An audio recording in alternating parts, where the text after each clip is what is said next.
दादा जसं मी म्हटलं की दादाने एकदा शब्द दिला की दिला. पुणेकरांना यावेळी काय शब्द देताय? पुणेकरांना मी शब्द दिलेले आहेत 5.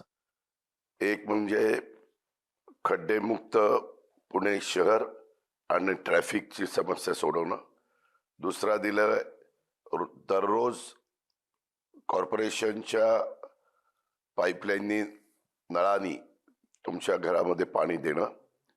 तिसरा दिलेला आहे हायटेक हॉस्पिटल, हे आरोग्याची जी आपण सर्व्हिस देतो त्याच्यामध्ये अलीकडे खूप मोठे आमूलाग्र बदल झालेले आहेत आणि त्याच्यामुळं हायटेक अशा प्रकारची हॉस्पिटलची सेवा.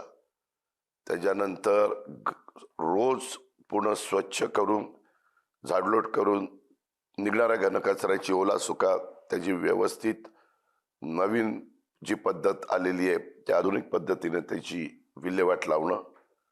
त्याच्यानंतर अजून एक दिलेला आहे प्रदूषण कमी करण्याच्या करता एसटीपी प्लांटचं निम्म पाणी, एसटीपी प्लांट नसल्यामुळे निम्म जवळपास 450 MLD पाणी हे पुण्याच्या जवळच्या नद्यांना जातं. मुळा, मुठा, पवना या सगळ्या, त्याला ते पाणी ट्रीट करून नदीला गेलं पाहिजे. आणि हे प्रदूषण मुक्त करत असताना एन्व्हायरमेंटचा विचार करून प्रदूषण ज्या ज्या गोष्टीने होतं त्या त्या गोष्टी कंट्रोलमध्ये आणायच्या, हा त्याच्या मागचा एक हेतू आहे.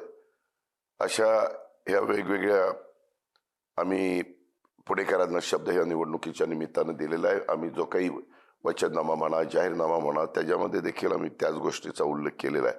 आणि मग वेगळे अजून आपलं पुणे जुनं आहे त्याच्यामुळे जुन्या ज्या काही इमारती आहेत, माडाच्या इमारती आहेत, त्याचा पुनर्विकास करणं. स्लम आहे, स्लममध्ये आता SRAच्या योजनेच्या निमित्तानं मोठ्या प्रमाणावर TDR आणि बाकीच्या सगळ्या गोष्टी करून दिल्या जातात. पुण्यात जागेच्या किमती अमाप वाढलेल्या असल्यामुळे ह्या कामाला आता लोक मिळत आहेत. मागं ते मिळत नव्हते, मुंबईलाच मिळायचे कारण मुंबईच्या जमिनीच्या किमती जास्त होत्या. पण आता तुलनात्मक मुंबईनंतर महाराष्ट्रामध्ये पुण्याचा नंबर लागतो. अशा ह्या वेगवेगळ्या बाबी आहेत. त्याच्यातून पुणेकरांना मदत करण्याची आमची भूमिका आहे आणि त्या पद्धतीनं आम्ही प्रचार करतो.